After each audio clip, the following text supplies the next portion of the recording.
साथ संगत जी, प्रेम से कहना धन निरंकार जी। एक नई साखी के साथ स्वागत है आप सभी का आपके ही अपने चैनल पर।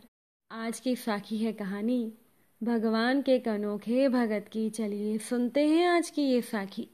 साथ संगत जी, एक बाबा जी नंदग्राम में यशोदा कुंड के पीछे निष्किंचन भाव से एक गुफा में बहुत काल से वास करते थे। दिन में केवल एक बार संध्या के समय गुफा से बाहर शौचादि और मधुकरी के लिए निकलते थे। वो बाबा वृद्ध हो गए थे, इसीलिए नंदग्राम छोड़कर कहीं नहीं जाते थे। एक बार हट करके बहुत से बाबा जी उन्हें श्री गोवर्धन में नाम यज्ञ महोत्सव में ले गए। 3 दिन के बाद जब संध्या काल में लौटे तो अंधकार हो गया था। गुफा में जब वो घुसे तब वहां करुण कंठ से किसी को कहते हुए सुना, ओ बाबा जी महाशय, पिछले 2 दिनों से मुझे कुछ भी आहार नहीं मिला। बाबा जी आश्चर्यचकित होकर बोले, तुम कौन हो? उत्तर मिला, आप जिस कुकर को प्रतिदिन 1 टुक मधुकरी का देते थे, मैं वही हूं। बाबा जी अप्राकृत धाम के अद्भुत अनुभव से विस्मृत होकर बोले, आप कृपा करके अपने स्वरूप का परिचय दीजिए। वह कुकर कहने लगा, बाबा मैं बड़ा दुर्भागा जीव हूं। पूर्व जन्म में मैं इसी नंदीश्वर मंदिर का पुजारी था। एक दिन एक बहुत बड़ा लड्डू भोग के निमित्त आया। मैंने लोभवश उस लड्डू का भोग नहीं लगाया और स्वयं खा गया। उस अपराध की वजह से मुझे ये भूत योनि मिली है। आप निष्किंचन वैष्णव हैं। आपकी मधुकरी का टुक खाकर मेरी उधरव गति होगी। इस लोभ से नित्य प्रति आपके यहाँ आता हूँ। तब परस्पर यह वार्ता हुई। बाबा बोले, आप तो अप्राकृत धाम के भूत हैं, आपको तो निश्चय ही श्री युगल किशोर के दर्शन होते होंगे। उनकी लीला आदि प्रत्यक्ष आप देखते होंगे। भूत कहने लगा, दर्शन तो होते हैं, लीला भी मैं देखता हूँ, लेकिन जिस प्रकार उसका आप आस्वादन करते हैं मुझे इस देह में आस्वादन नहीं होता, क्योंकि इसमें वह योग्यता नहीं है। बाबा कहने लगे, तब तो मुझे भी एक बार दर्शन करा दो। भूत कहने लगा, यह मेरे अधिकार के बाहर की बात है। बाबा कहने लगे, अच्छा कोई युक्ति ही बता दो जिससे मुझे दर्शन हो जाए। भूत कहने लगा, हाँ यह मैं बता सकता हूँ। कल शाम के समय यशोदा कुंड पर जाना। संध्या समय जब ग्वाल बाल गोष्ठ में वन से गोएं फेर कर लाएंगे तो इन ग्वाल बालों में सबसे पीछे जो बालक होगा वह है श्री कृष्ण। इतना बताकर वह कुकर रूपी भूत अनहित हो गया। अब क्या था, उन्मत्त की तरह बाबा जी इधर उधर फिरने लगे। वक्त काटना उनके लिए मुश्किल हो गया। कभी रोते, कभी हंसते, कभी नृत्य करते, कभी अधीर थे। बड़ी मुश्किल से वह लंबी रात्रि उन्होंने काटी। प्रातः होते ही यशोदा कुंड के प्रांत भाग में एक झाड़ी में छिपकर शाम की प्रतीक्षा करने लगे। कवि भाव उठता कि मैं तो महान अयोग्य हूँ, मुझे दर्शन मिलना असंभव है। यह विचार कर रोते रोते वो रज में लौट जाते।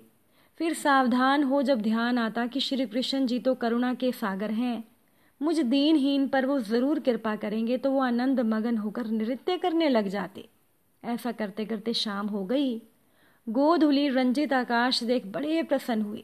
देखा कि एक एक दो दो ग्वाल बाल अपने अपने गौओं के यूथों को हाँकते हुए चले आ रहे हैं। जब सब निकल गए तो सबसे पीछे एक ग्वाल बाल आ रहा था। कृष्ण वर्ण कई सारी जगह से शरीर को टेढ़ा करके चल रहा है।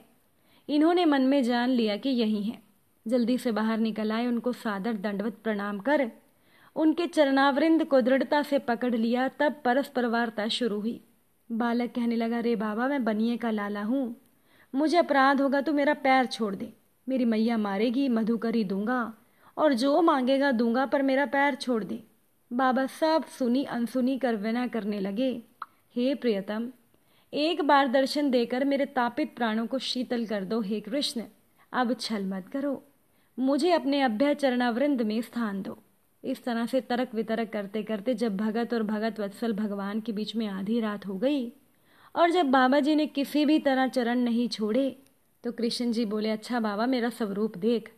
श्री कृष्ण जी ने त्रिभंग मुरलीधर रूप में बाबा जी को दर्शन दिए। तब बाबा जी ने कहा कि मैं केवल मात्र आपका ही तो ध्यान नहीं करता, मैं तो युगल रूप का उपासक हूँ। अतः हे कृपामयी, एक बार सपरिकर दर्शन देकर मेरे प्राण बचा।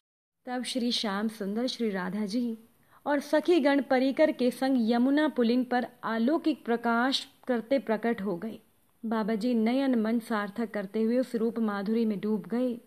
उनकी चिर दिन की पोषित वांछा पूर्ण हुई और 3-4 दिन पश्चात ही बाबा जी अप्रकट हो गए। साध संगत जी, एक बार भगवान अपने गरीब भगत से खुश होकर उनकी सहायता करने के लिए उनके घर साधु के वेश में पधारे। उनका ये गरीब भगत जाति से चमार था। निर्धन होने के बाद भी वो बहुत दयालु और दानी प्रवृत्ति का था। वो जब भी किसी साधु संतों को नंगे पांव देखता तो अपने द्वारा गांठी गई जूतियां या चप्पलें बिना दाम उन्हें पहना देता।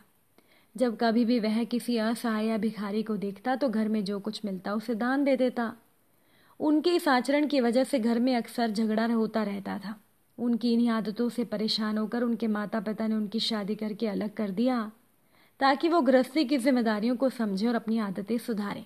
लेकिन इसका उन पर कोई असर नहीं हुआ। वो तो पहले की तरह लोगों की सेवा करते रहे। भगत की पत्नी भी उनका पूरा साथ देती थी। ऐसे भगत से खुश होकर ही भगवान उनके घर आए ताकि वो भगवान अपने भगत को कुछ देकर उसकी गरीबी दूर कर दे।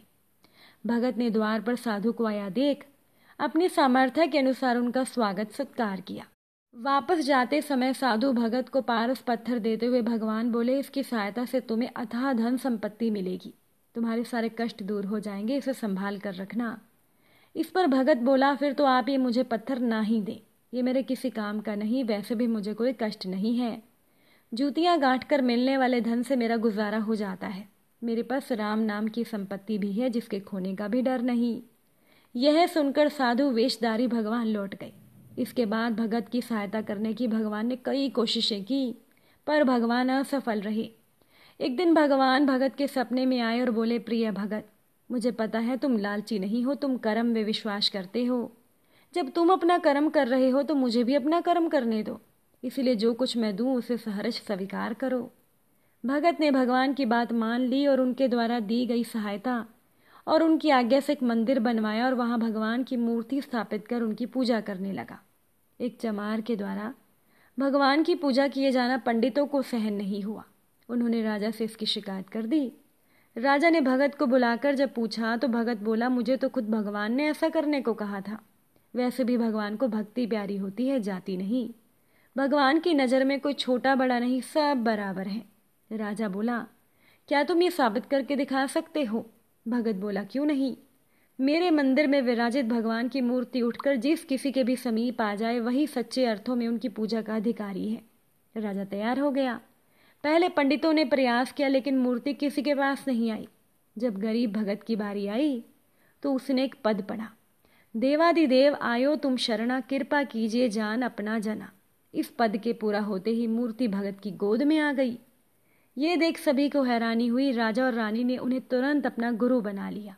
इस भगत का नाम था रविदास जी। जी हाँ, वही जिन्हें हम संत रविदास जी या संत रैदास जी के नाम से भी जानते हैं, जिनकी महिमा सुनकर संत पीपा जी, श्री कबीर साहिब जी और मीराबाई जी भी उनसे मिलने आए थे।